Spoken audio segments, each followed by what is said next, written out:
কি রাজনীতি থাকবে কি থাকবে না এই বিষয়ে এক ধরনের মানে মনে হচ্ছে যে তর্ক বিতর্ক চলছে যে ছাত্র রাজনীতি থাকবে কি থাকবে না। ছাত্র দলের 142 জন নেতা কর্মী জুলাই আগস্টে শহীদ হয়েছে, সেই কন্ট্রিবিউশনকে বলা হয়েছে যে 100% সেলিব্রেশন, 0% কন্ট্রিবিউশন। যেহেতু আমার বাড়ি নোয়াখালীর সদর সুবর্ণচর, আমি এবারও কিন্তু সেখানে মানে সংসদ সদস্য হওয়ার জন্য আমার প্রস্তুতি ছিল, পরিকল্পনা ছিল। আমি মনে করি সংসদ যদি কার্যকর হয়, বিরোধী দল ভূমিকা রাখে, সরকারি দল ভূমিকা রাখলে আমরা সে স্বপ্নের বাংলাদেশ বিনির্মাণ করতে পারব। বাংলাদেশে 2024 সালের আন্দোলন এবং তার পরবর্তী রাজনৈতিক পট পরিবর্তন একটি গুরুত্বপূর্ণ অধ্যায়। সেই আন্দোলনে রাজপথে সক্রিয় ছিল বিভিন্ন ছাত্র সংগঠন। সেসব ছাত্র সংগঠনের মধ্যে বাংলাদেশ জাতীয়তাবাদী ছাত্রদল অন্যতম। আন্দোলন পরবর্তী ত্রয়োদশ জাতীয় সংসদ নির্বাচনের মাধ্যমে সরকার গঠন করেছে বিএনপি। ছাত্রদলের বর্তমান হাল হকিকত, নতুন কমিটি গঠন ও সরকারের নানা কার্যক্রমে ছাত্রদলের ভূমিকা কেমন হবে, এসব বিষয় নিয়েই কথা বলতে আজ আমাদের স্টুডিওতে উপস্থিত আছেন বাংলাদেশ জাতীয়তাবাদী ছাত্রদলের সাধারণ সম্পাদক নাসির উদ্দিন নাসির। সঙ্গে আছি আমি জাকারিয়া নুরি। নাসির, আমাদের এশিয়া পোস্টের আলাপন অনুষ্ঠানে আপনাকে স্বাগত। জি, কেমন আছেন আপনি? ভালো আছি, আলহামদুলিল্লাহ। শুরুতেই আজকের আলাপন অনুষ্ঠানে আপনার কাছে যেটা জানতে চাই যে ছাত্রদলের রাজনীতিতে আপনি কখন এবং কিভাবে যুক্ত হলেন, সেই স্মৃতিগুলি যদি আমাদের সঙ্গে শেয়ার করেন। আচ্ছা, আমি তো বড় হয়েছি নোয়াখালীর সুবর্ণচরে, আমার জন্ম, বেড়ে ওঠা ওইখানে। মাধ্যমিক পর্যন্ত আমি ওইখানে পড়াশোনা করেছি, নোয়াখালী সুবর্ণচরে। তারপর উচ্চ মাধ্যমিক আমি পড়াশোনা করেছি নোয়াখালী শহরে, মানে নোয়াখালী সরকারি কলেজ।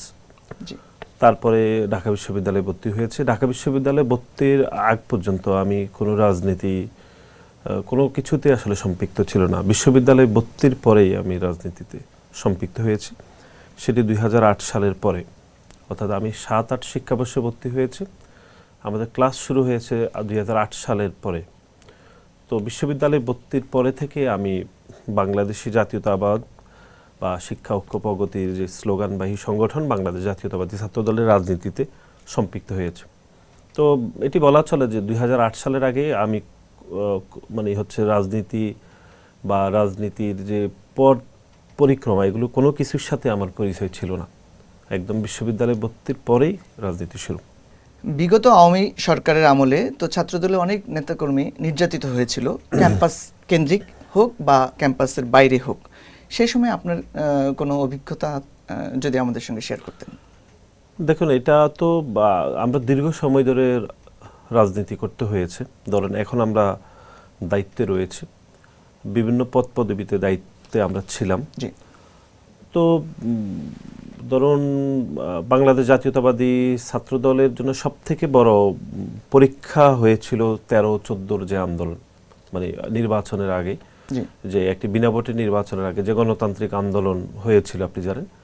সেই সময় আওয়ামী লীগের পুরো রিজিমে ওই সময়টা সব থেকে খারাপ ছিল।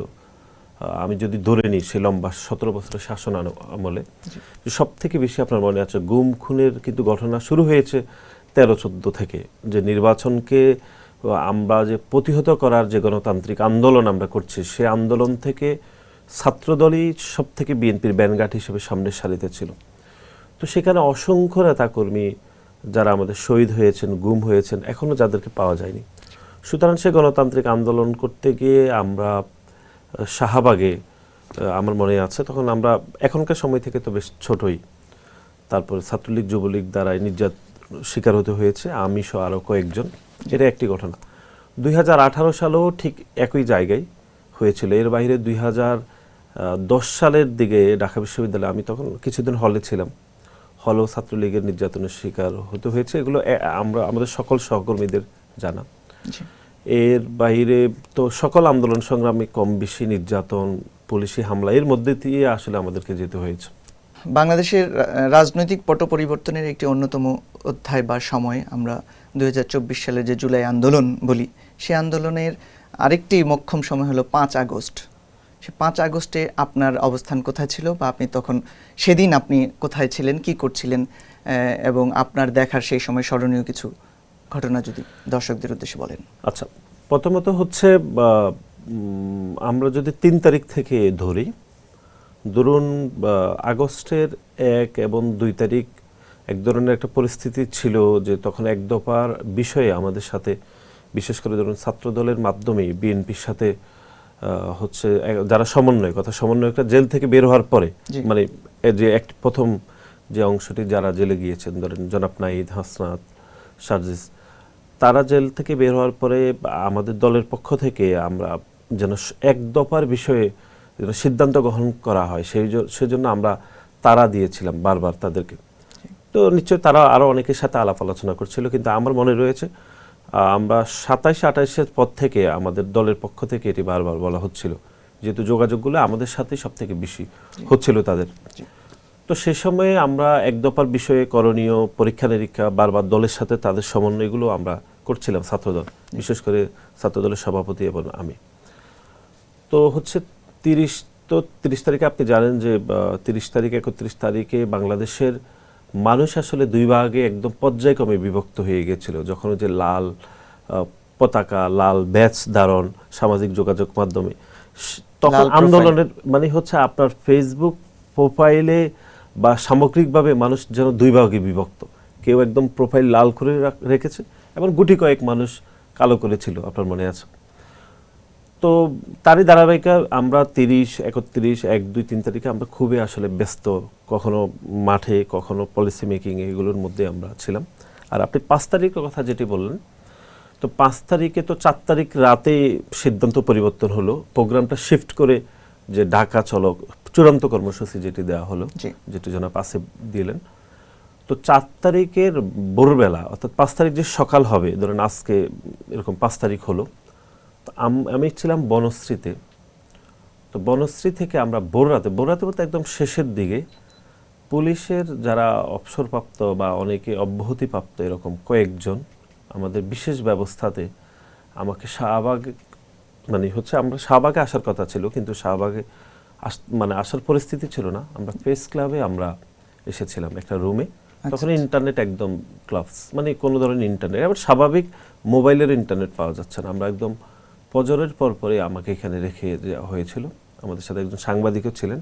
তো রেখে দেওয়া হয়েছিল মানে হচ্ছে না তথ্য না, এটি এমনি স্বাভাবিকভাবে ইয়ের অংশ হিসাবে, মানে এখানে আমাদের নেতা কর্মীরা আসবে, আমরা যেন ইনস্ট্রাকশন দিতে পারি, সেজন্য বিশেষ ব্যবস্থায় পুলিশের কয়েকজন ছিল আমাদের সাথে, যাদের কোনো দায়িত্ব ছিল না, যারা সেই সময়ে আন্দোলনের পক্ষে ছিলেন। আচ্ছা আচ্ছা, মানে ধরুন বিভিন্ন কারণে হয়তো অব্যাহতিপ্রাপ্ত, আওয়ামী লীগ তাদেরকে করে দিয়েছে এরকম। তো তারা কয়েকজন এসে আমাদেরকে এখানে দিয়ে গিয়েছিল। তো আমরা একটা রুমে ছিলাম প্রেস ক্লাবের নিচে, তেমন খুব একটা জটিল হচ্ছিল না স্বাভাবিকভাবে। সকালে প্রথম আমি শুনতে পেলাম আমাদের সাথে যে ঢাকা মেডিকেলের ভিতর থেকে একটা মিছিল বলে বেশ অনেক লোক না, যে তারা শহীদ মিনারে আসার চেষ্টা করেছিল, বিজিবি গুলি করেছিল। মানে এটা হলো ভোরের পরে, যখন একদম সকাল ধরেন 6:30, 7টা যেরকম চেষ্টা করেছিল পুলিশ, বিজিবি মানে গুলি করেছে। আমাদের ছাত্র দলের ঢাকা কলেজের একজন নেতা সেখানে গুলিবিদ্ধ হয়েছে। এটা শুনতে পেয়েছি, কিন্তু ক্রস চেক করতে পারতেছি না, যদি ইন্টারনেট সমস্যা। তারপরে এগুলো পরীক্ষা নিরীক্ষা করতে এখন আমি যেতে পারবো কিনা এখানে, বা পরিস্থিতি আছে কিনা, যেহেতু প্রেস ক্লাব থেকে ঢাকা বিশ্ববিদ্যালয় হয়ে যাইতে হবে, এই জায়গাটা তো খুবই সেন্সিটিভ জায়গা। এটা 5 আগস্ট একদম সকালে ভোরে। আচ্ছা আচ্ছা। তারপরে হচ্ছে অনেকে বলতেছে যে এখানে অনেক লোকজন আছে, কিন্তু সেভাবে হচ্ছে অনেকে সাহস করতেছে না যে যাবে কি যাবে না, যেটা অনেক মানুষ, সকল ধরনের মানুষ। তারপর এর মধ্যে আবার ছাত্রদলের আমাদের একজন গুলিবিদ্ধ হলো, আবার অনেকেই গুলিবিদ্ধ হয়েছে, এর মধ্যে একজনের আমাদের ছাত্রদলের। আচ্ছা আচ্ছা। তারপরে হচ্ছে আমরা আরেকটু বেলা, মানে সকাল বাড়ার সাথে সাথে সিদ্ধান্ত হলো, আমাদের ছাত্রদলের কয়েকজনের সাথে যোগাযোগ হলো যে যেভাবে হোক আমরা একটু এখানে যাব। পরে আমরা শাহবাগের এই প্রেস ক্লাবের এই গেট দিয়ে বের হয়ে, আমরা মাস্ক পরা ছিল, নর্মাল শার্ট প্যান্ট পরা, আমরা 3 জন হেঁটে হেঁটে একদম নর্মালি, মানে সাধারণ মানুষের মতো নর্মালি, রাস্তায় তেমন খুব বেশি মানুষ নেই, পুলিশও যে খুব তৎপরতা আছে সেটাও না, 1-2টা আর্মির গাড়ি, বিজিবির গাড়ি দেখা যাচ্ছিল। এর মধ্যে দিয়ে এক ধরনের ভয় সংখ্যা তো ছিল, যেহেতু আমি একটি দায়িত্বে রয়েছি, অন্য যে কারো থেকে সংখ্যা তো থাকে এবং সতর্ক অবস্থান থাকলো। আমরা দোয়েল চত্বর হয়ে আপনার আমাদের ওই পাশ দিয়ে ঘুরে আমরা ঢাকা মেডিকেলে গেলাম। ঢাকা মেডিকেলে যাওয়ার পরে আমি একটা মানে এরকম যে এখানে যত মানুষ ভিতরে আছে আসলে কেউ রোগী না, রোগীর সাথে না, সকল মানুষ আন্দোলনে আসছে এখানে চোখে মুখে। যেহেতু মাস্ক আমি একটু খুললাম, যে আমাকে একটু মোটামুটি চিনে, এই সবাই বলতেছে ভাই বের হতে হবে, বের হতে হবে। এর মধ্যে অনেকের সাথে পরিচিত আমাদের দেখা হয়েছে। তো এর মধ্যে আপনার মনে আছে 10:30 থেকে 11টা বা এরকম 9:30 থেকে 10টা এরকমের মধ্যে একবার একদম অনেক সংখ্যক লোক আপনার ওই যে শহীদ মিনারের বহির্বিভাগ দিয়ে শহীদ মিনারে প্রবেশ করতেছিল ঢাকা মেডিকেলের হ্যাঁ, আউটডোর থেকে। তখন পুলিশ ভালোভাবে এরা গুলি করেছিল খুব ভালোভাবে, এবং এটি 5 তারিখের এই অঞ্চলে সব থেকে গুলির ঘটনা সকালে একবারই ঘটেছে এখানে। তারপর বেশ এখানে পুলিশের সাথে হলো, অনেকে আহত হয়েছে, পরে আবার সবাই ভিতরে ঢুকে গেছে। তারপরে আমরা সেখান থেকে অনেকক্ষণ থেকে আমার একটা বিশেষ স্মৃতি মনে আছে, যেহেতু ইন্টারনেট বন্ধ, যে কোন পাশ থেকে আসলে কোন পাশ থেকে মিছিল আসবে বা আসলে আসতেছে কিনা এরকম কোনো তথ্য পাওয়া যাচ্ছিল না। আমার কাছে যে মোবাইলটা ছিল সেই মোবাইলে আমার এক বন্ধু আমেরিকাতে থাকে, সে আমাকে বলল যে বাংলাদেশের শুধুমাত্র একটা অনলাইন পোর্টাল, আমার মনে আছে যে বিজনেস স্ট্যান্ডার্ড, আপনার মনে আছে, যে তাদের ফেসবুক পেজে তারা পোস্ট দিয়েছে যে শাহবাগ অভিমুখী লক্ষ লক্ষ জনতা শাহবাগে প্রবেশ করছে। এটি তারা উত্তরা থেকে দিয়েছে, আবার আমাদের এখানে কামরাঙ্গীর চর থেকে তারা দিয়েছে। আমাকে আমার বন্ধু 3বার ফোন করে বললো যে এরকম পোস্ট বিজনেস স্ট্যান্ডার্ড দিয়েছে। তখন অলরেডি 10:30 11টা। তারপরে আমরা তো এখানে কিছুক্ষণ থেকে একটু বেলা বাড়ার সাথে সাথে পরে আমরা শাহবাগে আসলাম। তখন প্রায় ধরুন 11:30 12টা বা আর একটু পরে। তখন তো আসার পরে আমরা যেটি লক্ষ্য করলাম সেটি হচ্ছে মোটামুটি অসংখ্য মানুষ, বিশেষ করে আমাদের ছাত্রদল, আবার অনেকেই আমাদের আর্মিকে ফুল দিচ্ছিল। তখন ধরুন 12:30 1টা বেজে গেছে, তখন আমরা শুনতে পাচ্ছি যে শেখ হাসিনা চলে গেছে, আবার অনেকে বলে আগের রাতে চলে গেছে, এরকম একটা প্রোপাগান্ডা তো হচ্ছে। কিন্তু এটা নিশ্চিত হয়েছে যে শেখ হাসিনা মোটামুটি চলে গিয়েছে। তখন আমি শাহবাগে ছিলাম। আচ্ছা, আপনি ঢাকা কলেজের ছাত্র দলের যেই নেতা গুলিবিদ্ধ হয়েছে বললেন, তার নাম আশরাফ শাহরিয়ার। হ্যাঁ, আশরাফ শাহরিয়ার। মোটামুটি নরমাল গুলি হয়েছিল, ও মোটামুটি ভালো আছে এখন। আচ্ছা, এখন সুস্থ আছে। জি, ভালো। আচ্ছা। নাসির, তো 2024 সালের আন্দোলনের সামনের সারিতে থাকলেও বিশ্ববিদ্যালয়ের সংসদ নির্বাচনে ছাত্রদলের যে এই প্রত্যাশিত ফলাফল হয়নি বা পায়নি, সেই ক্ষেত্রে মানে দুর্বলতা বা কি কারণ ছিল বলে ছাত্রদল মনে করে এবং আপনিও সেটা বিবেচনায় এনেছেন?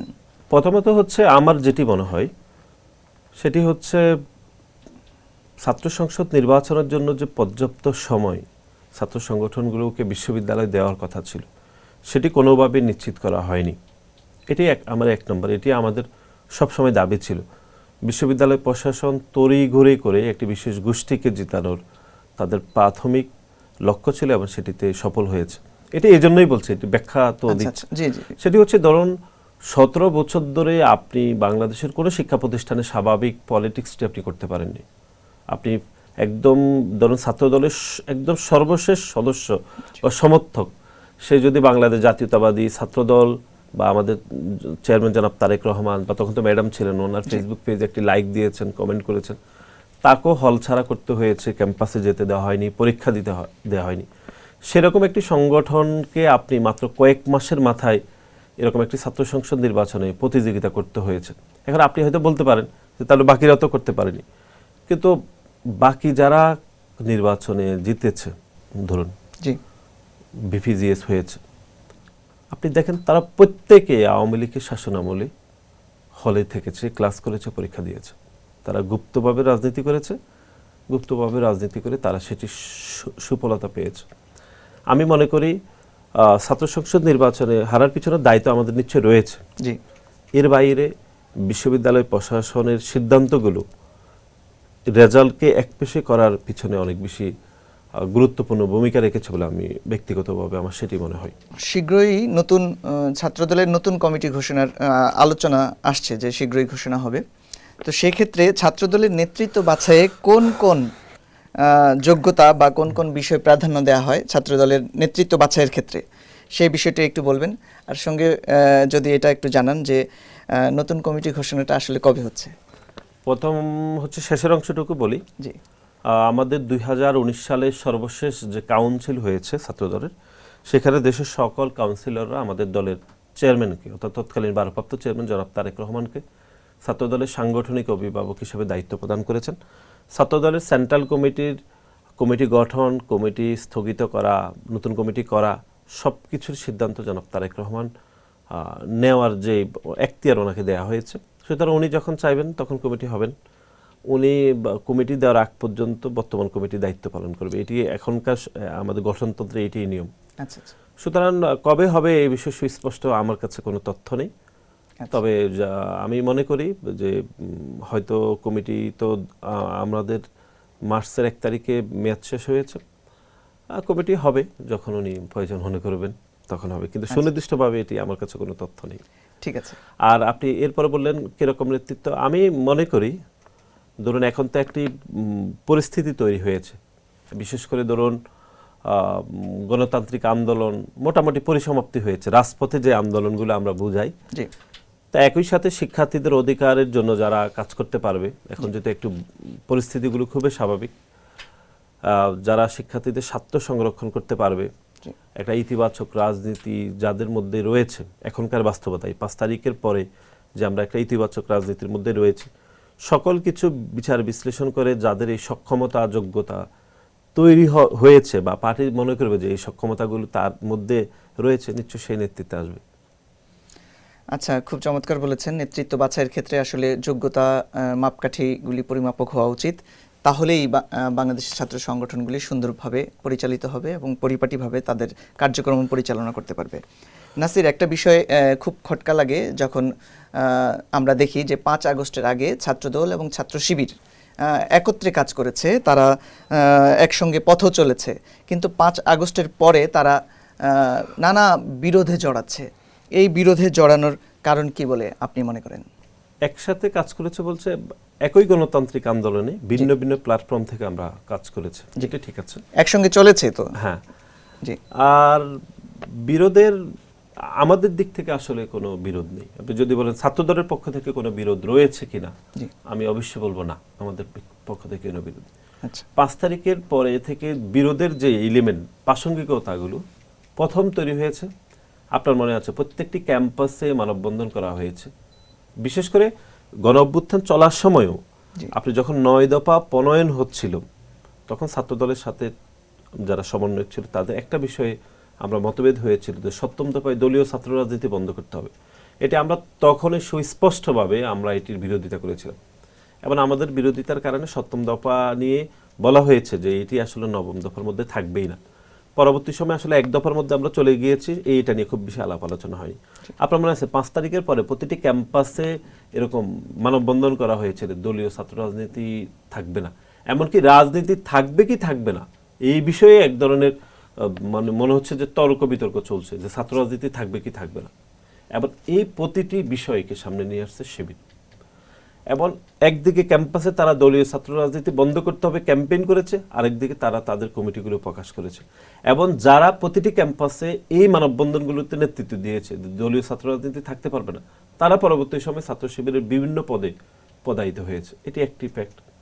আর দ্বিতীয় হচ্ছে যারা 5 তারিখের পর থেকে আত্মপ্রকাশ করেছে, ধরেন আমি ধরেই যদি নিই, ধর এক্সাম্পল সাদিক কায়েম, জনাব ফরহাদ শ, ওনারা অতীতে লম্বা সময় ধরে মানে সব সময় ওনাদের এই ছাত্র জীবনে পুরাটা সময় ওনারা ছাত্রলীগের রাজনীতি করেছে, মিছিল মিটিং করেছে, ছাত্রলীগের হয়ে তারা হচ্ছে এমনকি জামাতের বিরোধিতাও করেছে, মানে জামাতের আন্দোলনকে ব্যাহত করার সেই মিছিলগুলোতে তারা অংশগ্রহণ করেছে।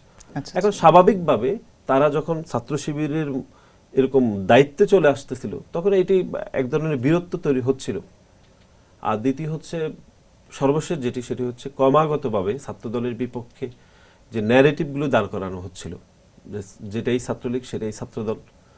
ছাত্রদলের 142 জন নেতা কর্মী জুলাই আগস্টে শহীদ হয়েছে, সেই কন্ট্রিবিউশনকে বলা হয়েছে যে 100% সেলিব্রেশন, 0% কন্ট্রিবিউশন। এই যে 5 তারিখের পরে বলা হয়েছে যে আমাদের নাকি 0% কন্ট্রিবিউশন আছে, যেখানে আমাদের 142 জন নেতাকর্মী শহীদ হলো, তালিকা ধরে দেওয়া হয়েছে, যে ওয়াসিমের মতো যে আমাদের যে রকম শহীদ রয়েছে, এমনকি ছাত্রদলের আমাদের মাগুরা জেলার সিনিয়র যুগ্ম সাধারণ সম্পাদক যে প্রেসিডেন্ট সেক্রেটারি হওয়ার মতো বা পরের কমিটিতে হতো, সেরকম মাপের নেতৃত্ব যারা শহীদ হয়েছেন, সেরকম সংগঠনকে বলছিল যে 0% কন্ট্রিবিউশন, 100% সেলিব্রেশন। এবং এই প্রতিটি কাজ করেছে শিবির, এবং তাদের বট আইডি তাদের বাসের কেল্লা থেকে। এগুলো থেকে আমার কাছে মনে হচ্ছে এই সম্পর্কগুলো দিন দিন অবনতি হয়েছে। কিন্তু তারপরও আমাদের ব্যক্তিগতভাবে কারোর সাথে কোনো বিরোধ নেই, আমরা কখনোই কারোর সাথে কোনো বিরোধ চাই না। আচ্ছা, তাহলে দেশের সার্বিক পরিস্থিতি নিয়ে ছাত্র শিবিরের রাজনীতি কেমন হওয়া উচিত, এই প্রসঙ্গে আপনাদেরও একটা পরামর্শ থাকা আছে, হয়তো আপনারা হয়তো জানাচ্ছেন বা জানাচ্ছেন না, বা বিভিন্নভাবে জানানোর উপায় খুঁজছেন। তো আমাদের মাধ্যমে যদি আপনারা সেই পরামর্শটা শিবিরের কাছে পৌঁছানোর ব্যবস্থা মানে আপনি বলেন, তাহলে আমরা পৌঁছাবো বা দর্শকের মাধ্যমে কেমন রাজনীতি থাকবে সেটাই তো তারা নির্ধারণ করবে। তবে আমি ব্যক্তিগতভাবে মনে করি যে কোনোভাবে অন্তত গুপ্ত রাজনীতি থাকা উচিত না। অন্তত ধরুন, বাংলাদেশের প্রতিটি ক্যাম্পাসে প্রতিটি শিক্ষার্থীর প্রকাশ্যে রাজনীতি করার অধিকার রয়েছে, আবার রাজনীতি না করারও অধিকার রয়েছে, কিন্তু কোনোভাবে গুপ্ত রাজনীতি করার আমার মনে কোনো অধিকার নেই।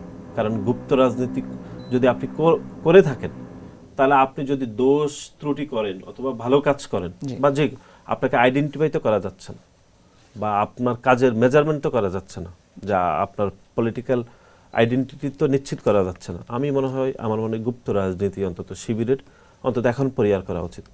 আর আরেকটি বিষয় হচ্ছে সামাজিক যোগাযোগ মাধ্যম যে বাংলাদেশে এখন যে বিষাদগা, বা যেরকম সামাজিক যোগাযোগ মাধ্যমগুলোতে যেই কাদা ছড়াছড়ি হচ্ছে, তার আমি মনে করি অন্য দলগুলো রয়েছে বা এই ধারায় যে একদম ছাত্রদল জড়াচ্ছেন, আমি সেটি মনে করছি না। আমি মনে হয় যে শিবির যদি এগুলো থেকে বেড়ে আসে, তাহলে সামাজিক যোগাযোগ মাধ্যমে এগুলো অনেকাংশে কমে আসবে বলে আমি বিশ্বাস করি। এগুলো বিষয়। আর দ্বিতীয় হচ্ছে নারীর চরিত্র হননের জন্য ছাত্র শিবির এবং তার আইডিগুলো যেভাবে দায়ী থাকে, এমনকি ধরেন আপনি তো গণমাধ্যমের কর্মী, আপনিও ধরেন আমাদের সমালোচনা তো অনেকেই করেন, আমরা কেউ করলে আমি ব্যক্তিগতভাবে মনে হয় যে ছাত্র দলের কোনো আইডি থেকে যে আপনার চরিত্র হনন, আপনাকে কাদা ছড়াছড়ি এগুলো করা হয় না, হয়তো ন্যারেটিভ দেওয়া হয়, পাল্টা যুক্তি দেওয়া হয়, কিন্তু ছাত্র শিবিরের আইডি থেকে বা তাদের যে বট আইডি, যে ধরেন আপনি সমালোচনা করলেন, করার পরে তাদের একটি আইডি থেকে আপনার সমালোচনা হবে না, এরকম ধরে 5,000 আইডি থেকে একসাথে আপনার চরিত্র হনন করা হবে। আমার মনে হয় এগুলো 5 তারিখের পরের রাজনীতিতে এগুলো বন্ধ হওয়া উচিত বলে আমরা মনে করি। এবং একই সাথে ছাত্র শিবিরের যে প্রতারণাপূর্ণ, মুখে একরকম কিন্তু মনে আরেক রকম এই যে রাজনীতি, এটি বন্ধ হওয়া উচিত বলে আমি মনে করি। খুব সুন্দর কথা বলেছেন নাসির। আমরা নানা সময়ে ছাত্রদলের অভ্যন্তরে নানা সংঘাত এবং বিরোধ দেখি ছাত্রদলের অভ্যন্তরে, শুধু ছাত্রদলের মধ্যে। এই বিষয়টা কেন ঘটে বা এটা কেন হয়? আর এসব সংঘাত এড়াতে আপনাদের পরিকল্পনা কি থাকে কিনা বা আছে কিনা, বা ভবিষ্যতে আপনারা এর ব্যাপারে সংঘাত যেন না হয় সে বিষয়ে কি উদ্যোগ নেবেন, সেটা যদি বলতেন। কিছু কিছু জায়গায় তো হচ্ছে, আমরা অস্বীকার করছি না। জি, 5 তারিখের পর থেকে ছাত্র রাজনীতির একটা ইতিবাচক পরিবর্তন হয়েছে, কিন্তু আমি এটাও বলছি না যে একদম পুরোটা হয়ে গিয়েছে, মানে আমি আমার দলের কথাই বলছি। আমি মনে করি যে আমাদের পরিশুদ্ধ জায়গাটিতে আরও অনেক দূর কাজ করতে হবে। তারপরও ধীরে ধীরে হচ্ছে। আমি মনে করি ছাত্র দলের প্রতিটি নেতাকর্মী সতর্ক থাকবে এবং কোনো যেন বিরোধপূর্ণ নেতিবাচক শিরোনাম ছাত্রদল না হতে পারে, সেজন্য আমরা কাজ করছি। আমরা আশা করছি যে আমরা সফল হব এবং নেতাকর্মীদেরকে একটা ট্রেন আপের মধ্যে দিয়ে নিয়ে আসার আমরা চেষ্টা করছি। বিভিন্ন জটিলতা, ধরুন যেহেতু আমাদের দলের অনেক নেতাকর্মী বা মূল দলের সাথে এক ধরনের সম্পৃক্ততা রয়েছে, অনেকে ভুল ত্রুটি করে থাকে, কিন্তু আমরা একদম খুব শক্তভাবে চেষ্টা করছি যেন কোনো ভুল ত্রুটি যদ্দূর কমে নিয়ে আসা যায়, সেটি আমরা অবিরাম আমাদের এই প্রচেষ্টা চলমান আছে। কিন্তু আমি এটি বলছি না যে করছে না নেতাকর্মীরা, অবশ্যই করছে না করলে তো আপনিও বলতেন না। আর আমাদের চোখে ধরা পড়ছে, আমরা তো ব্যবস্থা নিচ্ছি, বা কেউ যদি বেশি অন্যায় করে থাকে আমরা পুলিশকে চিঠি দিচ্ছি প্রচলিত আইনে তার বিরুদ্ধে যেন ব্যবস্থা গ্রহণ করা হয়। আমরা আশা করছি ইনশাল্লাহ এগুলো কমে আসবে ইনশাল্লাহ ধীরে ধীরে। এবং দল থেকে অব্যাহতির বিষয়গুলিও আপনারা জি, করছেন। এগুলি করছেন, আমরা সেটা দেখছি। এই ঘটনাটা কিন্তু সবচেয়ে বেশি ঘটে যখন কমিটি গঠন হয়। হ্যাঁ, একেবারে স্টেজে চেয়ার ভাঙা চোরা, মঞ্চ ভাঙা, এই বিষয়গুলি, এই সংস্কৃতি থেকে আসলে আমাদের বেরিয়ে আসা উচিত বলে আমি মনে করি। আমি না, শুধু সবাই এটাই চান। সেক্ষেত্রে ছাত্রদলের মতো একটি সংগঠন এই বিষয়গুলি সমাধান করবে বলে আশা রাখি। না, নিশ্চয় আমিও সেটা মনে করি। বিশেষ করে হচ্ছে এত বড় একটি সংগঠনের নেতৃত্বের প্রতিযোগিতায় অনেকেই থাকে। সঙ্গত কারণে আপনি যোগ্যতা থাকার পরও সবাইকে তো প্রেসিডেন্ট সেক্রেটারি দিতে পারবেন না, যে কোনো দুজনকেই দিতে পারবেন। এটা ন্যাচারাল সিস্টেম, আপনি এর থেকে তো বেরোতে পারবেন না। কিন্তু যারা সাময়িক সময়ের জন্য বাদ পড়েন তাদেরকে ধৈর্য ধরতে হবে পরবর্তী সময়ের জন্য। এখন সে যদি মনে করে যে সে হতে পারলো না, এর মানে হচ্ছে সব শেষ হয়ে গিয়েছে, তাহলে কিন্তু হবে না। তাকে ধৈর্য ধরতে হবে, পরবর্তী স্তরের জন্য অপেক্ষা করতে হবে, কাজ করতে হবে। এবার আমি বিশ্বাস করি কেউ যদি ধৈর্য ধরে পরিশ্রম করে থাকে তাহলে সংগঠন তাকে নিরাশ করবে না। হ্যাঁ নাসির, আরেকটি বিষয়, সেটি হলো সম্প্রতি একটি ঘটনা ঘটেছে। সেটা হলো ঢাকা বিশ্ববিদ্যালয়ের কবি জসিমউদ্দিন হল ছাত্রদল শাখার আহ্বায়ক শেখ তানভীর বারী হামিমকে অব্যাহতি দেওয়া হয়েছে। তো এই অব্যাহতি দেওয়ার মূল কারণটা কি যদি একটু বলেন প্লিজ। আর তাকে ছাত্রদলে ফেরার আর কি কোনো সুযোগ দেওয়া হবে? না, অবশ্যই সুযোগ তো রয়েছে। আমাদের এই সংগঠন তো যেরকম পানিশমেন্ট আছে সেরকম রিওয়ার্ড আছে। এটা তো সাময়িক হচ্ছে স্থগিত, এতে বুঝে যাচ্ছে অবশ্যই ওনার সুযোগ রয়েছে। এটি দেখুন, যেহেতু একটি সংগঠন নিয়মের মধ্যে চলে, এমনকি আমাকেও নিয়মের মধ্যে চলতে হচ্ছে। মানে আমি তো যা তা করতে পারছি না, একদম। বরং আমি সামান্য ভুল করে থাকলেও সেটিরও হচ্ছে আপনি পরিমাপে চলে আসবেন, বরং বেশি আসবো নেতৃত্বের জায়গা থেকে। কেউ এখানে কোনো ছাড় দেবে না, গণমাধ্যম, সংগঠন বা সংগঠন যারা দেখাশোনা করেন তারা। সুতরাং আমি মনে করি সবাইকে আমরা নিয়মের মধ্যে আমাদের আবদ্ধ। জনাব তানভীর বারী হালিম, আমাদের মনে হয়েছে, সংগঠনের মনে হয়েছে উনি শৃঙ্খলা ভঙ্গ করেছেন, সেজন্য ওনাকে আমরা শোকজ করেছেন। আর হচ্ছে উনি শোকজের জবাব যেটি দিয়েছেন সেটি সংগঠনের মনে হয়েছে এটি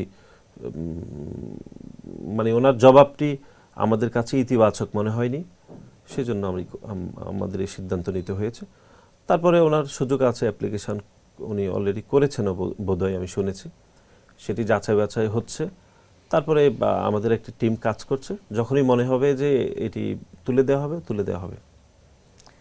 আচ্ছা, আরেকটি আলোচনা আসছে, সেটি হলো শোনা যাচ্ছে যে সংসদে যদি উচ্চকক্ষ হয়, উচ্চকক্ষের সদস্য হিসেবে আপনি মনোনীত হতে পারেন, এমন সম্ভাবনা আছে কিনা? আর যদি এরকম ঘটনা ঘটেই যায়, তবে উচ্চকক্ষের সদস্য হলে আপনার ভূমিকা কি থাকবে? আমি জানি না এটা হবে কিনা। আমরা আসলে বাংলাদেশের যেহেতু এই প্রক্রিয়াটাই আবার খুবই নতুন, বা অনেক দেশে রয়েছে, যেমন পার্শ্ববর্তী দেশে ইন্ডিয়াতে রয়েছে, আমেরিকাতে আছে, অনেক দেশে আছে। তো যেহেতু এই প্রক্রিয়াটা নতুন আমাদের সবার জন্য, তো এটি কেমন হবে এটি পরিস্থিতি আরো পরে আসলে বোঝা যাবে। তবে ব্যক্তিগতভাবে আমার খুব একটি আগ্রহ নেই আসলে। অনেকে বলেছেন আর কি, আমার আগ্রহ নেই, বরং আমার হচ্ছে নির্বাচিত সংসদ সদস্য হিসাবে সংসদে যাওয়া, যেটি এখন প্রচলিত দ্বারাই আমাদের রয়েছে, তখন হয়তো এটা নিম্নকক্ষ হবে, সেখানে কাজ করার আমার আগ্রহ রয়েছে। উচ্চকক্ষে মানে অনির্বাচিতভাবে যাওয়া আমার কাছে এটি খুব বেশি প্যাসিনেটেড মনে হচ্ছে না, এটি আমার অভিমত। তারপরে এগুলো দলের সিদ্ধান্ত। আচ্ছা, চমৎকার বলেছেন নাসির। একটি বিষয়, সেটা হলো সরকার কোনো সিদ্ধান্ত এমন নিল যেগুলি শিক্ষার্থীদের বিপক্ষে যায়, সেক্ষেত্রে ছাত্রদল কি কোনো প্রতিবাদ করবে, কিংবা সেই সময় কি সরকারের সমালোচনা করবে? আমি মনে করি যে সমালোচনা যৌক্তিকভাবে যদি মনে হয় যে সরকার ভুল করেছে, আমি মনে করি যে এটি করা উচিত যৌক্তিকভাবে। কিন্তু একটি সংগঠন যেহেতু বাংলাদেশ জাতীয়তাবাদী ছাত্রদল বিএনপির সহযোগী অঙ্গ সংগঠন, অন্য যে কেউ যেভাবে করবে ছাত্রদল হয়তো সেভাবে করতে পারবে না। এটি হয়তো সীমাবদ্ধতাও আপনি বলতে পারেন, একই সাথে এটি মৌলিক হচ্ছে শৃঙ্খলারও বাইরে। তো এটা দুইভাবে আসলে এটি করা যেতে পারে। একটি হচ্ছে ধরুন অফিসিয়ালি একদম রাজপথ বিক্ষোভ মিছিল, এটিতে করা যাচ্ছে না, যেখানে কথা বললে সেই সিদ্ধান্তটি পরিবর্তন পরিমার্জনের সুযোগ আছে সেখানে কথা বলতেই পারে। যেমন গতকাল সামাজিক যোগাযোগ মাধ্যমে আমরা দেখেছি যে বিভিন্ন শিক্ষা প্রতিষ্ঠানের যারা সভাপতি হবেন তাদের যে পূর্বের একটি নিয়ম যে স্নাতক পাস এরকম বোধহয় এটি শিথিলের বিষয়ে চিন্তা ভাবনা চলছে। এটি নিয়ে সামাজিক যোগাযোগ মাধ্যমে মিশ্র প্রতিক্রিয়া হচ্ছে, আপনি খেয়াল করেছেন। তো আমি ব্যক্তিগতভাবে আমার কাছে মনে হয়েছে যে এটি বহু বছর ধরে কিন্তু বাংলাদেশে এটি চলমান আছে, যে মানে এখানের মানদণ্ডটা দেখা হয় না। যেহেতু এটি স্নাতক করা হয়েছে, মানুষজন এটাকে মানে গুড অ্যাপ্রিসিয়েশন দিয়েছে, আমার কাছে মনে হয় সরকারের সেই জায়গায় থাকা উচিত। এবং আমি সামাজিক যোগাযোগ মাধ্যমে লিখিনি, তবে আমি আমাদের শিক্ষামন্ত্রী মহোদয়কে আমি একটা মেসেজ করেছিলাম আমি ব্যক্তিগতভাবে, যে আপনাদের যদি সিদ্ধান্ত পরিবর্তন করেন সেটি আমি জানি না, যদি না করেন তাহলে আগের সিদ্ধান্তটি যদি রাখা যায় সেটি সব থেকে কল্যাণকর হবে। আমি এটি দেখলাম, কারণ বহু বছর তো আমরা দেখেছি যে এটি স্বাভাবিকভাবে হয়। যদি একটি সিদ্ধান্ত হয়েছে স্নাতক, তাহলে আমরা দেখি এটি যদি ভালো ফলাফল আসে, আমার কাছে মনে হয় সেটি রাখা সব থেকে বেশি কার্যকর হবে। মানুষজন মনে সেটি চাচ্ছে আসলে। আচ্ছা, ঠিক আছে নাসির, আরেকটি বিষয় সেটি হলো যে ছাত্রলীগের রাজনীতি নিষিদ্ধ এবং আওয়ামী লীগের রাজনৈতিক কার্যক্রম স্থগিত অবস্থায় আছে এই মুহূর্তে এখন পর্যন্ত। তো এই সিদ্ধান্তটা কি বহাল থাকা উচিত নাকি পরিবর্তন করা উচিত বলে আপনি মনে করেন? আমি একদম যদি আপনি বলেন যে ব্যক্তিগতভাবে মনে করি জুলাই এবং আগস্টে 2000-এরও বেশি মানুষ জীবন দিয়েছে দিনে দুপুরে প্রকাশ্যে। একদম এটি অন্য কোনোভাবে হয়নি, যেমন 13-14 আন্দোলন বা গণতান্ত্রিক আন্দোলনগুলোতে রাতের আধারে ধরে নিয়ে গিয়েছে, গুম করা হয়েছে, খুন করা হয়েছে। এটি এরকম ঘটেনি, দিনে দুপুরে প্রকাশ্যে গুলি করা হয়েছে। সে আওয়ামী লীগ বা আওয়ামী লীগের পলাতক সভানেত্রী শেখ হাসিনা বা তার ছেলে একাধিকবার গণমাধ্যমে কথা বলেছেন। আমি কোনোদিন কোনো বক্তব্যে তারা অনুতপ্ত হয়েছেন বা ক্ষমা চেয়েছেন, দুঃখ প্রকাশ করেছেন, এরকম কোনো কিছু আমার মনে হয়নি। সে আওয়ামী লীগ ফিরে আসার রাজনীতি স্বাভাবিকভাবে হওয়া উচিত বলে আমি মনে করি না। এবং যে তারা নিষিদ্ধ হয়েছে সন্ত্রাস বিরোধী আইনে, ছাত্রলীগ আওয়ামী লীগ, আমি মনে করি প্রচলিত আইনে বিচার বিশ্লেষণের পরেই সিদ্ধান্ত হওয়া উচিত বলে আমি মনে করি। তো নাসির, এই যে ছাত্রদলের যে নতুন কমিটি আসবে, ঘোষণা হবে, সেই আলোচনা এখন চলছে, সেই ক্ষেত্রে আপনার প্রত্যাশাটা কি আমরা জানতে চাই। দেখুন, আমি তো ছাত্রদলের 2 বছর দায়িত্ব পালন করেছি এখানে সাধারণ সম্পাদক হিসেবে। আপনি বলতে পারেন যে আমি জুলাইয়ের 19 তারিখ, যে আমরা যেখানে দাঁড়িয়ে রয়েছি তার পাশে কালভার্ট রোডে আমার দায়িত্ব ছিল 2024 জুলাইয়ের 19 তারিখ, যেদিন প্রেস ক্লাবে একটি বিএনপির প্রোগ্রাম ছিল, রুহুল কবির রিজভী আহমেদ গ্রেপ্তার হয়েছেন, মানে কারফিউর আগের দিন। সেখানে আমার মিছিল থেকে, মানে ছাত্রদলের মিছিল থেকে 3 জন শহীদ হয়েছেন, যারা 1 সেকেন্ড 2 সেকেন্ড আগের ছবিতে আমার পাশে দাঁড়ানো ছিল, পরের ছবিতে তারা সেখানে মারা গিয়েছেন। এবং আমাদের ঢাকা কলেজের ছাত্রদলের এখন বর্তমান মেম্বার সেক্রেটারি মিল্লাত খুবই বাজেভাবে গুলিবিদ্ধ হয়েছে। সে যে বেঁচে আছে, আমাদের ঢাকা মহানগরের ফখরুল, ঢাকা কলেজের ইমরান এখনও থাইল্যান্ডে চিকিৎসাধীন রয়েছেন, আমাদের কনভেনিং কমিটির সদস্য। এরা সবাই আমার সাথেই ছিলেন। তো গুলি তো করা হয়েছে এরকম না যে আপনাকে করেছি ওকে করি নাই, নির্বিচারে গুলিবর্ষণ হয়েছে। এর বাইরেও রামপুরা তো ছিলাম, খুবই বাজেভাবে গুলিবর্ষণ হয়েছে, আশেপাশের মানুষ মারা গিয়েছে। যারা জুলাই আগস্টে রাজপথ থেকে বেঁচে গিয়েছে তারা এমন নয় যে কোনো কৌশল করে বেঁচে গিয়েছে, ভাগ্যক্রমে। সুতরাং এইরকম পরিস্থিতির মধ্যে জুলাই আগস্টে ছিলাম। বিশেষ করে জুলাইয়ের 19 তারিখ আমার জীবনের সব থেকে খারাপ পরিস্থিতি হয়েছে, যেখানে 3 জন লোক, একদম সাথে দাঁড়ানো লোক মারা গিয়েছে।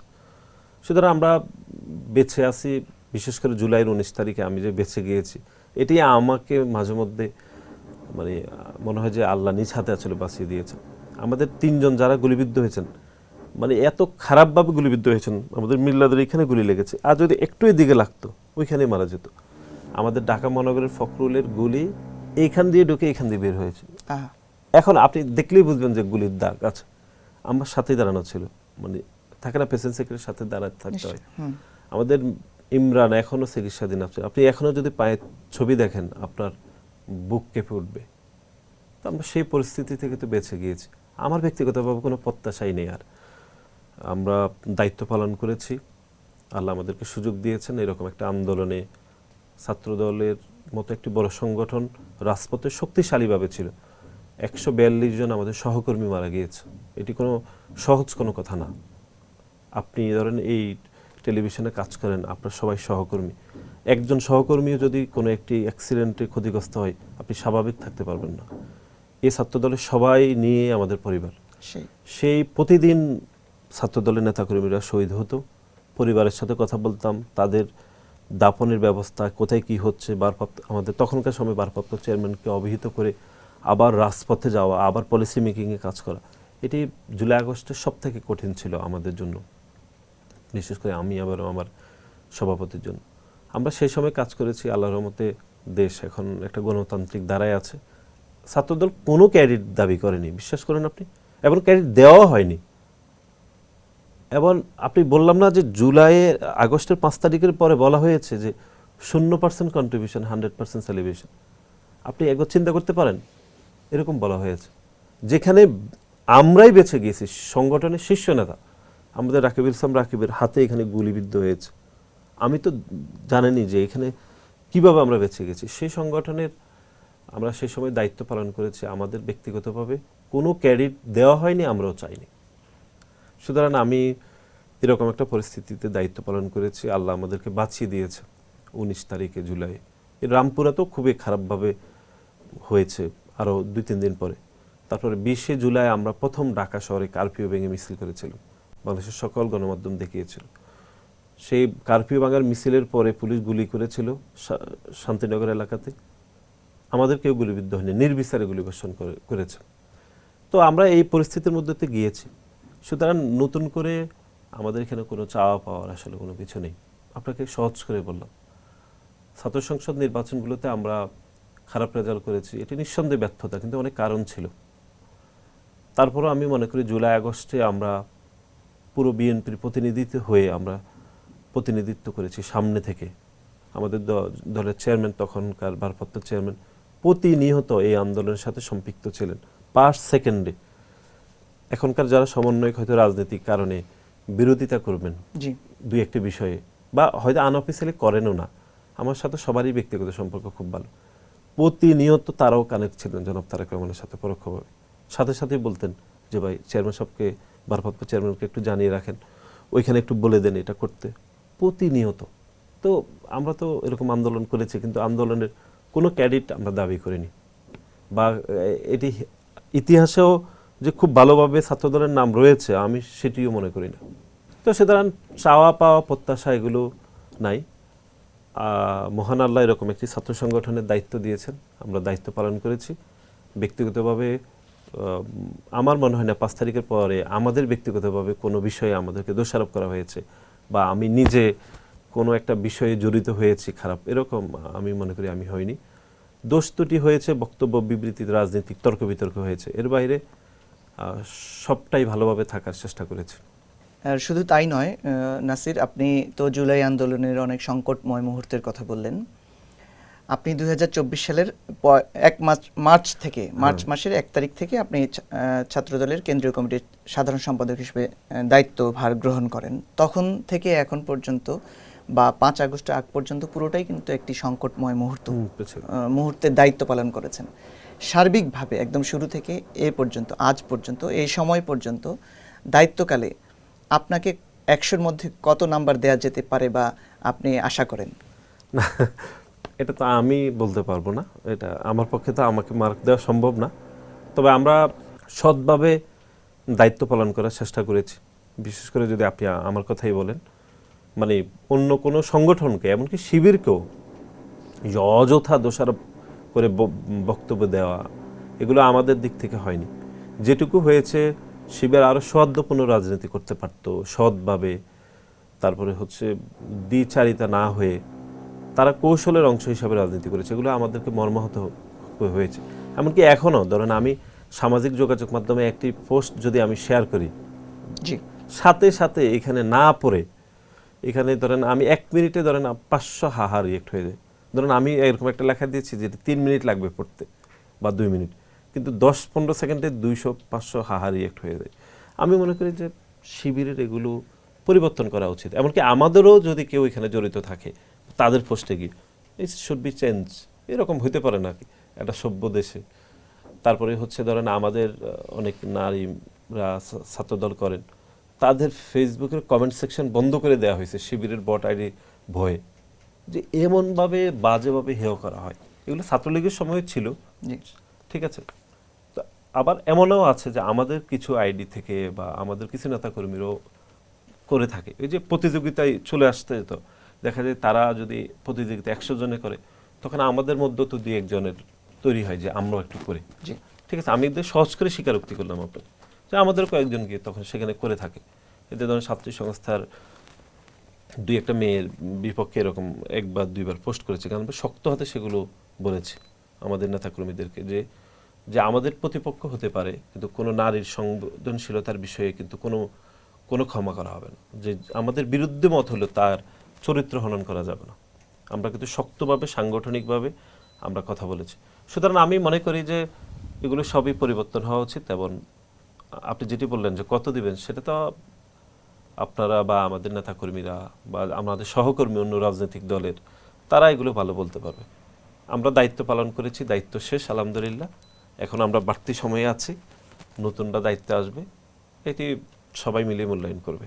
আপনি খুব চমৎকারভাবে আপনার মান বন্টনটা করলেন। আমরা স্বভাবতই ছোটবেলায় স্কুল জীবনে বিশেষ করে যে পরীক্ষা দিয়ে এসে আমরা প্রশ্ন ধরে মানে হিসাব করে বলে দিতে পারতাম যে কত পেতে পারি, কমপক্ষে আমি এত পাবো, এর কম নয়। সেই প্রেক্ষিতেই আমি সরলভাবে আপনাকে সেই প্রশ্নটা করেছি। আচ্ছা, আরেকটি বিষয় সেটি হলো যে এবারে নতুন কমিটিতে আপনি কিন্তু একটু আগেই একটু বললেন যে আমরা এখন অতিরিক্ত সময় পার করছি, মানে আপনি অতিরিক্ত সময় পার করছেন। তো সেক্ষেত্রে সংগঠনের দলীয়ভাবে একটা সিদ্ধান্ত নেবে কমিটি গঠনের ক্ষেত্রে সভাপতি বা সাধারণ সম্পাদকের পদটা। তো এবার যদি এই দুটি পদে আপনাকে রেখে, মানে আপনাকে বাদ রেখে যদি কমিটি গঠন করা হয়, ঘোষণা করা হয়, তাহলে রাজনীতিতে আপনার পরিকল্পনা কি থাকবে বা আপনি তারপরে কি করবেন, কোন দিকে হাঁটবেন? সাধারণত ছাত্র দলের সভাপতি, সাধারণ সম্পাদকরা আমাদের দলে পরবর্তীতে বিএনপিতে বেশ ভালোভাবে মূল্যায়িত হয়, যদি বড় ধরনের কোনো ক্রাইসিস না থাকে। এটি খুবই, আপনি দেখেছেন আমাদের এবার এমপি হয়েছেন, অনেকে মন্ত্রী হয়েছেন, একদম ছাত্র দলের সভাপতি, সাধারণ সম্পাদক দ্বারা নেতৃত্ব দিয়েছেন। স্বভাবত আমার পরিকল্পনা রয়েছে যখনই নতুন কমিটি হবে, এমনিতে তো অনেকদিন পড়াশোনা তো ধরেন একটু কমই করা হয়েছে দায়িত্বকালীন সময়। দেশের বাইরে পড়ার অনেক দিনের ইচ্ছা আছে। এটি একটা মানে ইউরোপে আমেরিকাতে ইন্টারন্যাশনাল রিলেশনে, এটি অনেকবারে বলেছি অনেক জায়গায়, এটি একটু পড়ার ইচ্ছা আছে। আর দল যদি যেখানে দায়িত্ব দিবে, নিশ্চয় দলের নিকট আমাদের প্রোফাইল রয়েছে, যেখানে দেবে আমরা সেখানে দায়িত্ব পালন করব।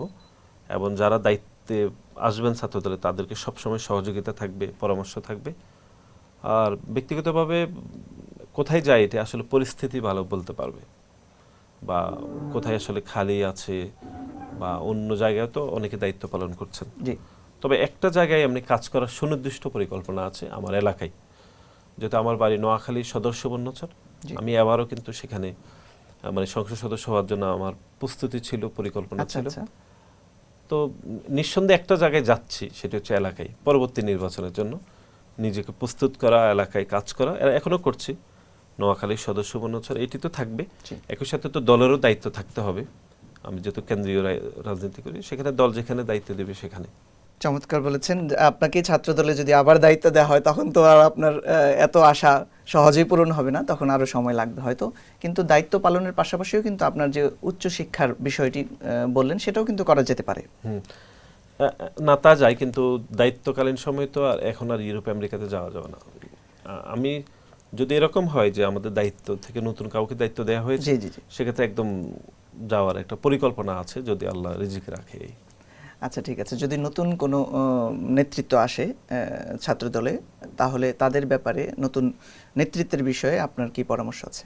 প্রথমত হচ্ছে যে যারা এখন 5 লাইনে রয়েছে ছাত্র দলের, এটি খুবই শক্তিশালী এবং তারা খুবই পরীক্ষিত এবং দীর্ঘদিন ধরে রাজনীতি করেন, যে কোনো পর্যায় থেকে, কমিটি যেই শেপে হোক, একটু জুনিয়র বা আমাদের সমসাময়িক।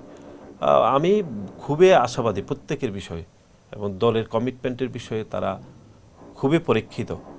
সুতরাং যারাই নেতৃত্বে আসবে, মানে তারা প্রত্যেকে ভালো করার দৃঢ় হচ্ছে আমার প্রত্যাশা রয়েছে এবং আমার একদম কনফিডেন্ট আমি তারা খুবই ভালো করবেন। নাসির, আপনি খুব সুন্দর কথা বলেছেন। আপনার বক্তব্যের মাধ্যমে এটা স্পষ্ট করেছেন যে আপনি আপনার পরিকল্পনা কি হতে পারে। তো যদি নতুন নেতৃত্ব গঠন করা হয়, মানে আপনি ছাড়া সাধারণ সম্পাদক বা সভাপতি, সেক্ষেত্রে নতুন নেতৃত্বের উদ্দেশ্যে আপনার পরামর্শ কি থাকবে? আমি তো দীর্ঘ সময় ধরে যেহেতু এখানে কাজ করেছি, জি, যারা নতুন নেতৃত্বে আসবে এরা আমাদের দীর্ঘদিনের সহযোদ্ধা সহকর্মী, যারাই পাইপলাইনে রয়েছে, যেই সার্কেলেই কমিটি হোক না কেন, জি, আমি ব্যক্তিগতভাবে মনে করি তাদের একদম ভালো কাজ করার প্রচণ্ড সক্ষমতা রয়েছে, অভিজ্ঞতা রয়েছে। এখন চলমান যে রাজনীতি চলছে, বিশেষ করে একটা ইতিবাচক শিক্ষাঙ্গনকে টার্গেট করে প্রতিটি শিক্ষাঙ্গনের ছাত্রদলকে আরও কিভাবে প্রসারিত করা যায় সে বিষয়ে তারা খুব ভালো করবেন বলে আমি প্রত্যাশা রাখছি। এবং মানে যেটি আমরা সবসময় বলি যে আমাদের ছাত্র সংসদ নির্বাচনগুলোতে খারাপ ফল হয়েছে, এটি যেরকম সত্য, একই সাথে ছাত্রদলের ঘুরে দাঁড়িয়ে ভালো ফলাফল করার সক্ষমতা কিন্তু ইনশাল্লাহ রয়েছে। সুতরাং আমরা কাজ করলে ছাত্র সংসদ নির্বাচনগুলোতে ইনশাল্লাহ ভালো ফলাফল হবে এবং প্রতিটি ক্যাম্পাসে অত্যন্ত ইতিবাচক রাজনীতি মাধ্যমে যেন কাজ করা যায় এবং শিক্ষার্থীদেরকে শিক্ষা ঐক্য প্রগতির স্লোগানবাহী সংগঠন বাংলাদেশ জাতীয়তাবাদী ছাত্রদলের পক্ষে নিয়ে আসা যায় বা এই আদর্শে অনুপ্রাণিত করা যায়। সেজন্য সংগঠনের যারা নেতৃত্বে আসবেন তারা এই বিষয়ে কাজ করবেন এবং তাদের কাজ করার অভিজ্ঞতা যেরকম রয়েছে এবং সক্ষমতা রয়েছে, যেটি বারবার বলছি, এবং তারা ভালো করবেন ইনশাল্লাহ। আচ্ছা, আরেকটা বিষয় সেটি হলো রাজনীতির এই পট পরিবর্তন হোক বা রাজনীতির পথ চলায় হোক, যেভাবেই হোক, আপনারা কিন্তু একটি সংক্ষিপ্ত পরিকল্পনা নেন, স্বল্পমেয়াদী পরিকল্পনা নেন, আর একটি দীর্ঘমেয়াদী পরিকল্পনা নেন। এটা দলীয়ভাবেও নেন, আবার ব্যক্তি নাসিরও কিন্তু তারও একটা পরিকল্পনা আছে। সেই ক্ষেত্রে ব্যক্তি নাসির বাংলাদেশকে কোন পর্যায়ে দেখতে চায় বা বাংলাদেশকে কিভাবে উপস্থাপন হোক, বাংলাদেশ এই জায়গাটাতে যাক, সেই বিষয়ে আপনার কি পরিকল্পনা আছে বা আপনি কি স্বপ্ন দেখতে চান? দেখুন, আমি ব্যক্তিগতভাবে খুবই আশাবাদী এবং ইতিবাচক মানুষ। আমরা জনাব তারেক রহমানের সাথে, উনি তো শপথ নিয়েছেন অল্প কিছুদিন হলো, কিন্তু আমরা ব্যক্তিগতভাবে ওনার সাথে লম্বা সময় কাজ করেছি। ধরুন দায়িত্বকালীন সময়টা পুরোটা সময় আমরা কাজ করেছি। ধরুন আপনাকে একটা অভিজ্ঞতা বলি, যে গতকালই ফ্যামিলি কার্ডের আনুষ্ঠানিক উদ্বোধন হলো। এটি প্রথম জনাব তারেক রহমান হচ্ছে 5 তারিখের পরে যখন আমাদের সাংগঠনিক মিটিংগুলোতে, যেগুলো খুবই উচ্চ পর্যায়ের সাংগঠনিক মিটিং, সেখানে উনি ওনার পরিকল্পনার কথা প্রথম আমাদেরকে বলেছিলেন যে এরকম একটা পরিকল্পনা ওনার রয়েছে। এই বিষয়ে আমাদের মতামত চাওয়া হয়েছে, একাধিক এটা নিয়ে আলোচনা হয়েছে, পরিকল্পনাগুলি ডিসক্লোজ করেছিলেন আমাদের সামনে সহকর্মীদের সাথে। তো এটি প্রথম তো আমাদের কাছে একটু মনে হয়েছে যে হয়তো এটা কি সম্ভব কিনা। একদম শুরুতেই ধরুন নির্বাচনেরও 1 বছর বা তারও আগে 5 তারিখের পরপরই, বা পারমার্স কার্ড বা আরও যে ওনার পরিকল্পনাগুলো রয়েছে, এগুলো উনি আমাদেরকে কিন্তু ধীরে ধীরে ওনারগুলো বলেছেন। সেখানে আমরা মত দিয়েছি, উনি মত দিয়েছেন, তারপরে একটি স্ট্রাকচারে দাঁড়িয়েছেন। আমি মনে করি যে জনাব তারেক রহমান ওনার প্রচণ্ড পরিশ্রমী উনি মানুষ। উনি যখন লন্ডনে ছিলেন তখনই বাংলাদেশের সাথে উনি একদম 17-18 ঘন্টা উনি কানেক্ট থাকতেন স্কাইপিতে। একটা মানুষ লম্বা সময় ধরে শুধুমাত্র দল দেশ নিয়ে কাজ করছেন ধৈর্য সহকারে, এটি খুবই মানে না দেখলে আপনি বলতে পারতেন না, হয়তো বাড়িয়ে বলছি না, এরকমই। তারপরে ধরুন আমরা আগে থেকে জানতাম যে জনাব তারেক রহমান যদি প্রধানমন্ত্রী হন উনি 9টাই ক্যাবিনেট মিটিং করবেন। এটা উনি বলেছেন। আর ওনার ব্যক্তিগত জীবনের যে পথ চলা, ওনার যে অভ্যাস রুটিন, এগুলোতে উনি 9টাই কাজ করতেন। মানে 9টাই ওই লন্ডনে 8:30 সকাল 8:30, এমনকি 7টা 8টায় উনি আমাদের সাথে এখানে কানেক্ট হইতেন। মানে বাংলাদেশে তখন তো আরেকটু বেলা বাড়ছে, কিন্তু ওইখানে এরকমই সময়। এমনকি আরও সকালবেলাও উনি লন্ডনের সময় আমাদের সাথে কানেক্ট হতেন। সুতরাং এটা আমরা জানতাম যে উনি 9টায় ক্যাবিনেট মিটিং করবেন, সকাল 9টায়। এটা কিন্তু যে একদম 9টায় করবেন আমরা আগে থেকে জানতাম। সুতরাং আমি খুবই আশাবাদী মানুষ হিসাবে মনে করি বাংলাদেশ এগিয়ে নেওয়ার জন্য, মানে যার হাতে দায়িত্ব দিয়েছে দেশের মানুষ, আমি মনে করি সব থেকে পারফেক্ট একজন মানুষের কাছে দায়িত্ব দিয়েছে। আমরা যদি ওনাকে সকলেই সহযোগিতা করি, দল সবাই, আমি মনে করি ইনশাল্লাহ উনি ভালো করবেন, দেশকে ভালো রাখতে পারবেন। এখন এখানে আমাদের সকলের সহযোগিতা করতে হবে। ধরুন এখন তো ইরানের সাথে যে যুদ্ধ চলছে, এটি তো পুরো এশিয়া আমরা এক ধরনের সাফার হবে, এটি স্বাভাবিক, কারণ আমরা তো গ্লোবাল যুগে বাস করি। এখানে তো একটার সাথে একটা কানেক্টেড। তৈলের দাম বৃদ্ধি পেলে সকল কিছুর দাম বৃদ্ধি পেয়ে যায়। তৈলের দাম আপনি যদি আজকে 3 টাকা বাড়িয়ে দেন, সকল কিছুর দাম বেড়ে যাবে, এটি স্বাভাবিক। এই গ্রামার তো আমরা সকলেই বুঝি। তো ধরুন আমি মনে করি যে প্রতিটি পরিস্থিতি এখন আমাদেরকে সতর্কভাবে চলতে হবে। এই যে ধরেন পেট্রোল পাম্পের লাইনে অনেকে হয়তো অযথা তেল নিচ্ছেন, যে ভবিষ্যতে তেল পাওয়া যাবে না, আমরা এরকম দেখছি গণমাধ্যমে। আমি মনে পরিস্থিতিগুলো শক্তভাবে ঠান্ডা মাথায় ধৈর্য সহকারে মোকাবেলা করতে হবে। এবং আমি মনে করি যে ইরান যুদ্ধ মনে হচ্ছে যে হয়তো দীর্ঘস্থায়ী নাও হতে পারে। আমার কাছে গত কয়েকদিনের কথাবার্তা মনে হচ্ছে যে হয়তো দ্রুত সমাধান হয়ে যাবে। তো আমি আশাবাদী মানুষ। বাংলাদেশ যে 2000-এরও বেশি মানুষ যে নতুন স্বপ্নের বাংলাদেশ বিনির্মাণের জন্য এতগুলো মানুষ জীবন দিয়েছে, সেরকম একটি বাংলাদেশ আমরা দেখতে পাবো, যেখানে সংসদ কার্যকর থাকবে। সকল বিষয় নিয়ে সংসদে আলাপ আলোচনা হবে, ভালো খারাপ দেশের। এই যে কথায় কথায় যে মব হচ্ছে, এগুলো সংসদে আলাপ হবে, যে কোনটি ভালো কোনটি খারাপ। তাহলে দেশের মানুষ জানতে পারবে, দেশের মানুষ বুঝতে পারবে যে আমরা ভালো না তারা ভালো, তারা ভালো না আমরা ভালো। এই যে আলাপ আলোচনার মাধ্যমে গণতন্ত্রের যে স্তরটা আরও বেশি বৃদ্ধি পাবে। যেরকম যে দেশগুলো গণতান্ত্রিক সূচকে অনেক উন্নত, এমনকি আমাদের পার্শ্ববর্তী দেশ ইন্ডিয়া, আমাদের অনেক বিরোধিতা আছে তাদের বিষয়ে, কিন্তু এটি অস্বীকার করার উপায় নেই যে তাদের গণতন্ত্র অনেক বেশি শক্তিশালী। বা ইউরোপের আমেরিকার দেশগুলোতে যারা গণতন্ত্র সূচকে উন্নত, সেখানে সকল বিষয় সংসদে আলাপ আলোচনা হয়। আমি মনে করি সংসদ যদি কার্যকর হয়, বিরোধী দল ভূমিকা রাখে, সরকারি দল ভূমিকা রাখলে আমরা সে স্বপ্নের বাংলাদেশ বিনির্মাণ করতে পারবো। এবং বাংলাদেশের শুধু বিরোধিতার জন্য কেউ বিরোধিতা করবে না, প্রকৃত অর্থে সরকারকে সহযোগিতা করবে এবং বিরোধী দলকেও সরকার সহযোগিতা করলে আমি মনে করি ইনশাল্লাহ দেশ ভালো চলবে এবং দেশের মানুষ ভালো থাকবে। নাসির, আপনার কাছে সর্বশেষ একটি প্রশ্ন, যে প্রশ্ন জনমনে অনেকের এবং অধিকাংশ অংশের, সেটি হলো যে ত্রয়োদশ জাতীয় সংসদ নির্বাচনে বিএনপি সংবিধান সংস্কার পরিষদের শপথ গ্রহণ করেনি। তো সেক্ষেত্রে কি আপনি তো একজন জুলাই যোদ্ধা, তো আপনি কি এই শঙ্কার মধ্যে পড়েছেন যে জুলাই সনদ কি আদৌ বাস্তবায়ন হবে?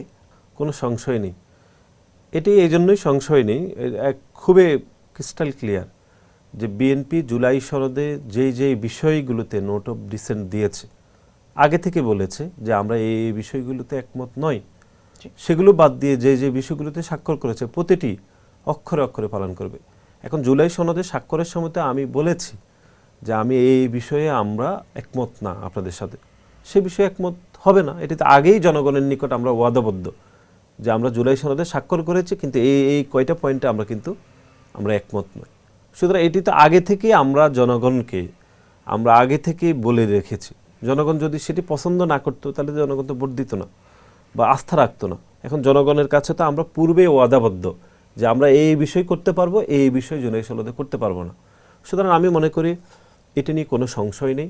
এবং আমি ব্যক্তিগতভাবে আমাদের দলকে কাছ থেকে যেরকম দেখেছি, তাতে জুলাই সনদের প্রতিটি বিষয় অক্ষর অক্ষরে পালন করার বিষয়ে আমরা ওয়াদাবদ্ধ জনগণের নিকট।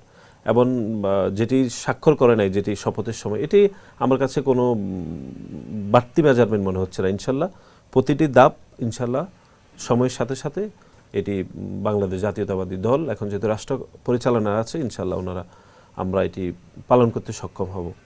আমরা সে পোস্টের আলাপন অনুষ্ঠানে একেবারে শেষ পর্যায়ে চলে এসেছি। নাসির, সর্বশেষ সার্বিকভাবে দেশের এবং রাজনৈতিক পরিস্থিতি নিয়ে, আপনার ভবিষ্যৎ পরিকল্পনা নিয়ে বা দর্শকদের উদ্দেশ্যে আপনি যদি কোনো কথা বলতে চান বলতে পারেন।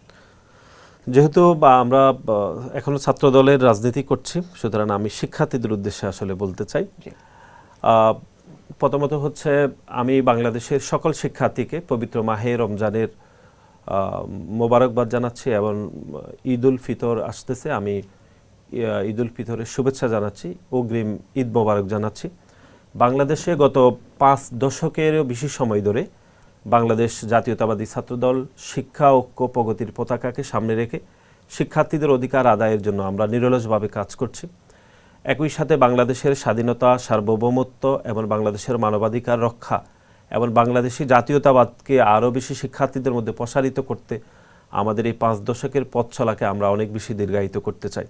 সেজন্য বাংলাদেশের প্রতিটি শিক্ষার্থী যেন বাংলাদেশে জাতীয়তাবাদে উদ্বুদ্ধ হয়, সেজন্য আমরা প্রতিটি ক্যাম্পাসে অত্যন্ত ইতিবাচক এবং 21 শতক উপযোগী যে মেধাভিত্তিক ছাত্র রাজনীতি বিনির্মাণের জন্য আমরা সদা সচেষ্ট রয়েছি, সে বিষয়ে আমরা কাজ করছি। সেজন্য আমি বাংলাদেশের সকল শিক্ষার্থীকে বাংলাদেশ জাতীয়তাবাদী ছাত্র দলের উপর অতীতে যেরকম আস্থা রেখেছে, সেজন্য ভবিষ্যতে আস্থা রাখার আমি উদাত্ত আহ্বান জানাচ্ছি।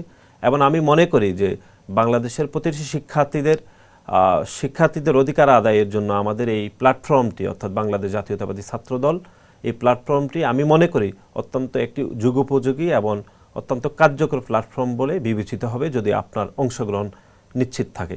আপনাদের সকলকে অগ্রিম ঈদ মোবারক জানাচ্ছি। অসংখ্য ধন্যবাদ নাসির, আপনাকে কষ্ট করে আমাদের এই স্টুডিওতে সময় দিয়েছেন। এশিয়া পোস্টের পক্ষ থেকে আপনাকে অসংখ্য ধন্যবাদ জানাচ্ছি এবং আপনার সুস্বাস্থ্য কামনা করছি। যে আপনাদেরকেও আমি ধন্যবাদ জানাচ্ছি, বিশেষ করে এটি একটি নতুন একটি প্ল্যাটফর্ম। আমি মনে করি এই প্ল্যাটফর্মটি অত্যন্ত নিরপেক্ষ থাকবে এবং শুধু সাধারণ মানুষের কথা বলবে। এটি সাধারণ মানুষের কথা বলতে গিয়ে যদি আমাদের বিপক্ষেও যায়, সেটি আমরা কোনো কিছুতে মনক্ষুণ্ণ হব না, কিন্তু একদম গণমানুষের কথা বলবে, যেরকমভাবে স্লোগানটি রয়েছে সেরকমভাবে চলবে এবং চলছেও। আমি মনে করি আমাদের মধ্যে মতপার্থক্য থাকবে, মতভেদ থাকবে, কিন্তু গণমাধ্যম সবসময় গণমানুষের কথা বলবে, গণমানুষের চিন্তা প্রসারিত করবে বলে আমি মনে করি। এবং এশিয়া পোস্টের আমি উজ্জ্বল ভবিষ্যৎ কামনা করছি। আপনাকে ধন্যবাদ জানাচ্ছি। দর্শক, এতক্ষণ আপনারা দেখছিলেন এশিয়া পোস্টের আলাপন অনুষ্ঠান।